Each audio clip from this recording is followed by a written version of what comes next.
Hey everybody, Sid Coop here. So excited to be with you. Hey, listen, what I want to talk about over the next few series or next few sessions that we do is how do we get unstuck? So I think there's so many seasons in life where it just feels like we're like kind of paused. We're not sure how to move forward in relationships. We're not really sure how to move forward maybe at school. It's hard for us to understand how do we like move forward in our activities. And it's more than just like doing these things more and more, but it's like about how do we like live well in these spaces and grow as people and figure out, what God would have for us next. How do we continue to move forward and do it with like hope? Do it without anxiety freezing us. Do it with a sense that, man, our lives actually matter. How do we move out of these times? Okay, and so that's what I want to talk about for the next little while.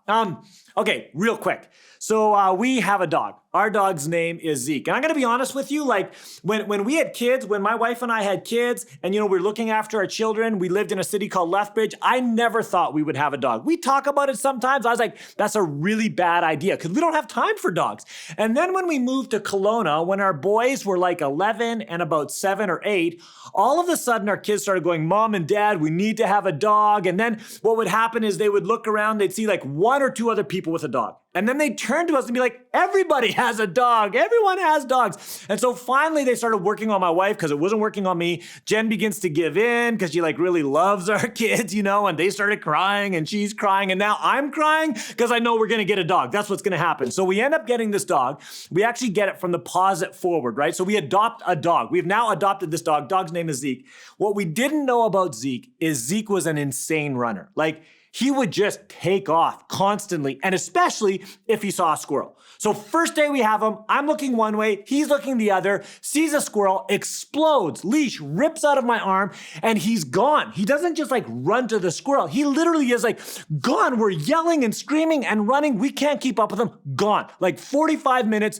gone. And I'm like, oh my word, this dog. And so we look and we search, we ask people. Finally, we find Zeke. We bring him back. Oh, Zeke. We think Zeke's maybe sad because he got lost. Yeah, it turns out Zeke is not sad at all. He just wants to go, right? So this becomes his thing. Like almost on a daily basis, he's gone. I'm like, this is not working for me. So then I remember we start putting him inside more. So we're going away. We put Zeke inside the house.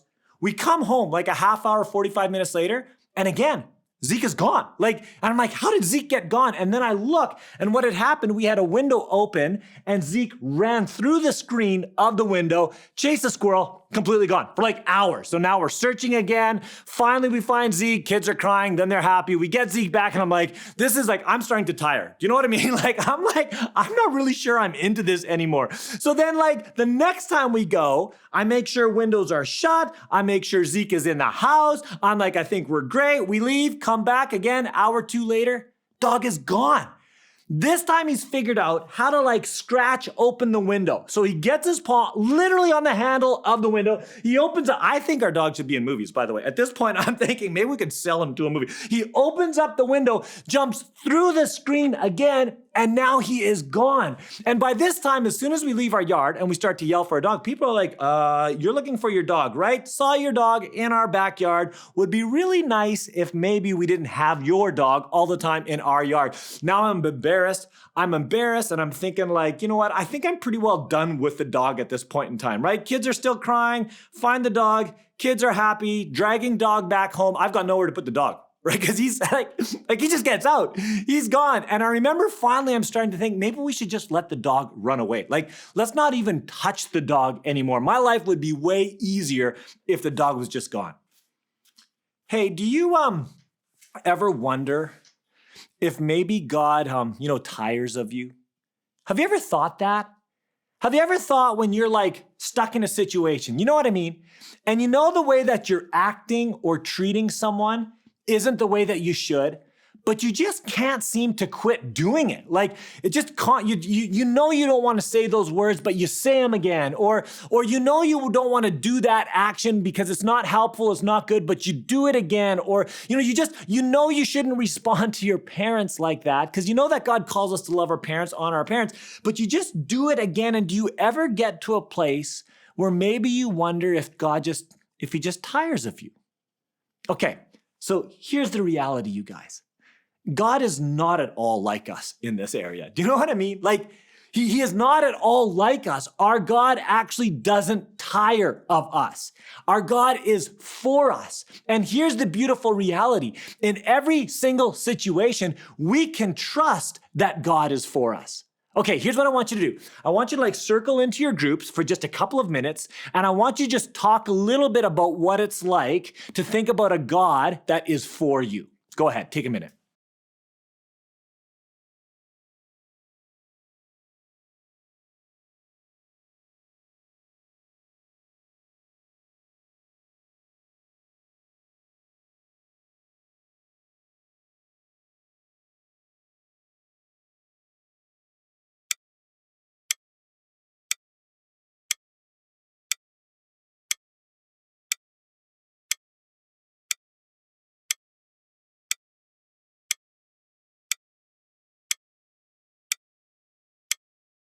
Okay, so in Jeremiah chapter 31, and this is kind of like in the first half of the Bible, we've got this really interesting passage where the prophet Jeremiah is speaking on behalf of God to the people.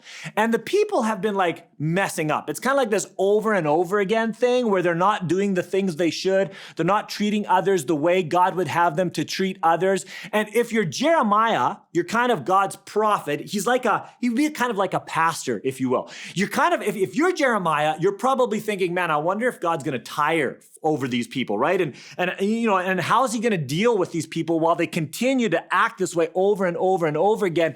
And then God speaks through Jeremiah and begins to speak a truth to his people that he wants them to know. And listen to what he says. He says this in Jeremiah 32, verse 40 to 41. He says, "And I will make an everlasting covenant with them. I will never stop doing good for them. I will put a desire in their hearts to worship me, and they will never leave me. I will find joy in doing good for them, and will faithfully and wholeheartedly replant them in this land." Okay, listen to context again. The Israelite people have literally been messing up.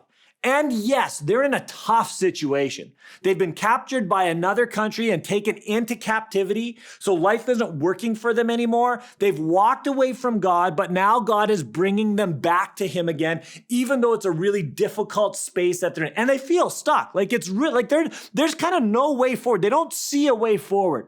And then in the midst of this, God speaks to them. And listen to what he says. He says, "And I will make an everlasting covenant with them." Here's God. He says, I'm going to make a promise with you. Even though things are hard, even though things are difficult, and you've actually caused this is on you.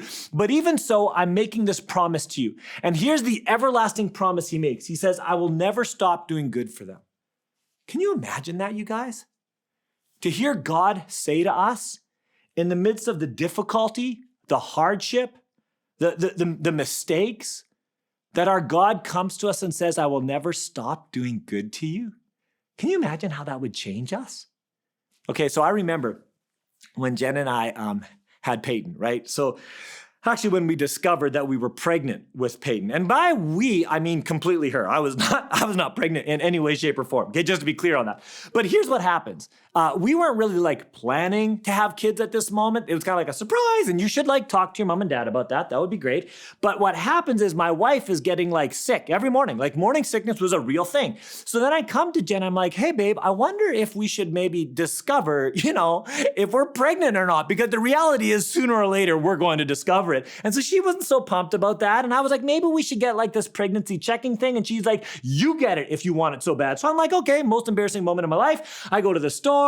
I get the pregnancy checking thing. I come up to pay for it. I'm like, it's not for me, really. And I do that. I get home. Jen goes to the bathroom. She's checking stuff. And then she comes out. And I remember as she comes out of the bathroom, she is crying. All I hear is, ooh.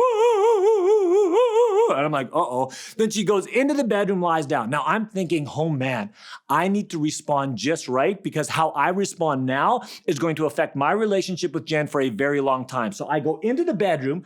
I lie down beside her and I kind of start to, feel her pain a little bit, right? So she's crying, I start crying, it's just like a mess, right? And so as we're crying, all of a sudden, she snaps up out of bed. And my wife has this beautiful red hair, speaks of a serious fire in her soul. So she snaps out of bed, she turns and Peyton looks at me and then she pulls back with both her fists and she just drills me as hard as she can. Boom! I'm like, oh! And in my head, I'm like, oops, got it wrong. And then she says this to me. She looks at me, and this is a quote. She looks at me and she goes, I don't need you to cry. I need you to be a man. And I'm like, wow, that's the beginning of the worst 9 months of my life. So, I remember after that moment, I'm trying to figure out how to relate to her, right? I know things aren't good. So I start by cleaning the house lots. I do lots of cleaning. I give her lots of distance. I'm not getting in her space. I start buying her presents. What I don't do is I sure don't ask for anything, right? I don't ask for anything. Do you ever find yourself acting like that with God? Where we know we've messed up. We've messed up again. We've done it wrong. We've said the wrong thing. We've acted wrong. And if you're like me, what you start doing is you first create distance. You're like, God would never want to be with me in this time. I can't come to him. We try to maybe make it up, right? We maybe read our Bible a little more or go to youth group a little bit more or try to earn his love, right? Or what we don't do is we just don't ask for anything. But people, that's a wrong way to see God. Remember, he's made this promise. He will never stop doing good to us.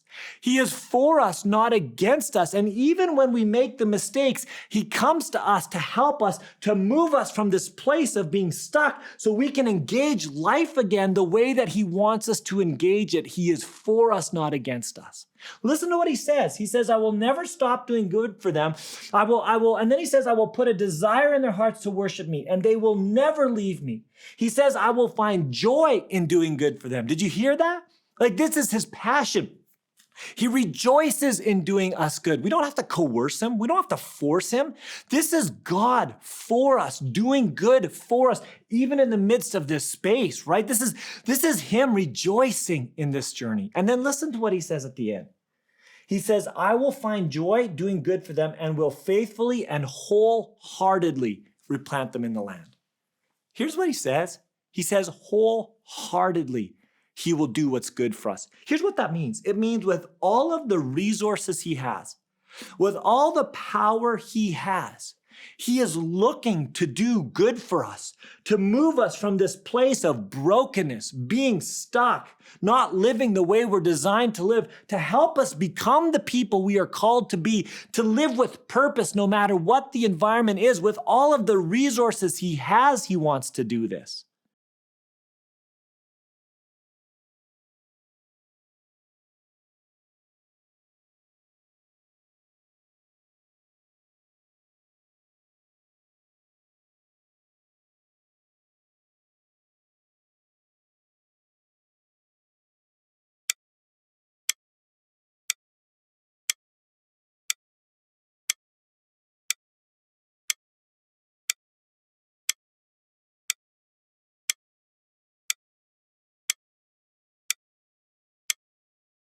So I remember when Peyton was little, and I was working on my bike.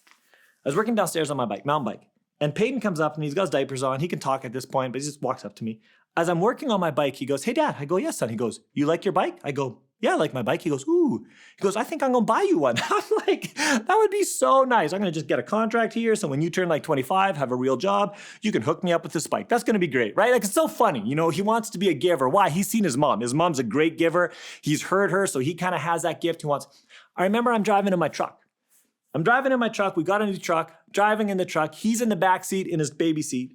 As I'm driving, he goes, "Hey, Dad." I go, "Yes, son." He goes, "You like your truck?" I go, "Yeah, I like my truck." He goes, "Ooh, I'm going to buy you one." I'm like, "Are you doing drugs? Are you selling? Where are you, it's kind of interesting, right? He wants to give gifts. It's so cool. And he says these things fun, but it doesn't really mean much, right?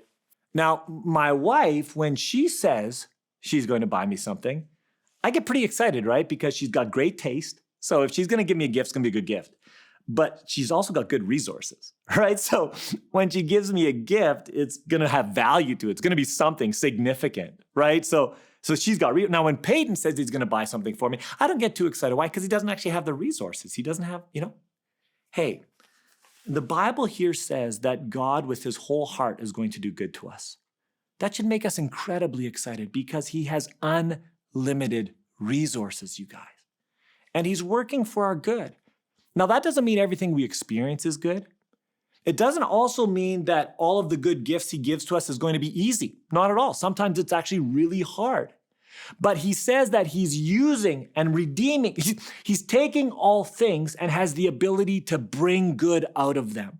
And even the situations that seem incredibly difficult for us, God is at work to form and shape us and make us into the people he wants us to be. Develop this ability to be strong, even in the midst of pressure, so that we can get unstuck and continue to live with purpose, with value and significance, with a sense of life and peace, even in the midst of difficulty. So we can be unstuck to be the people he's calling us to be, not on our strength, but on his strength. And when we have that vision of God, oh, you guys, it changes everything.